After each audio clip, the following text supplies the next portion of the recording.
That's all trip. இது ஒரு auto மற்றும் கேப் புக்கிங் ஆப். டிரைவருக்கும் பேசஞ்சருக்கும் நடுவில் இந்த ஆப் இருந்துட்டு ரேட்டை தீர்மானிக்காம டிரைவரே ரேட்டை தீர்மானிக்கலாம். பேசஞ்சரும் அவங்க அர்ஜென்சியை பொறுத்து முடிவு எடுத்துக்கலாம். கீழே டிஸ்கிரிப்ஷன்ல இருக்க லிங்கை கிளிக் பண்ணி தட்ஸ் ஆல் ட்ரிப்பை டவுன்லோட் பண்ணி. திமுக ஆட்சியில் கொடிய குற்றங்களை செய்தவர்கள் எல்லாம் சுதந்திரமாக நடமாடும் நிலையில் பெண்களுக்குத்தான் பாதுகாப்பு இல்லை என்று பாமக தலைவர் அன்புமணி ராமதாஸ் விமர்சனம் செய்துள்ளார்.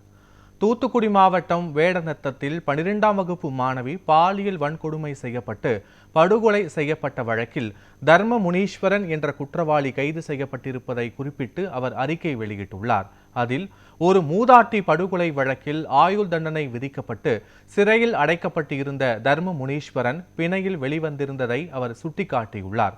இதேபோல கொடிய குற்ற செயல்களில் ஈடுபடுபவர்கள் எந்த கட்டுப்பாடும் இல்லாமல் சுதந்திரமாக சுற்றி வருவதாக கூறியுள்ள அன்புமணி ராமதாஸ், ஆனால் பெண்களும் குழந்தைகளும் தான் தங்களுக்கு என்ன ஆகுமோ என்ற அச்சத்தில் வாழ வேண்டியிருப்பதாக தெரிவித்துள்ளார்.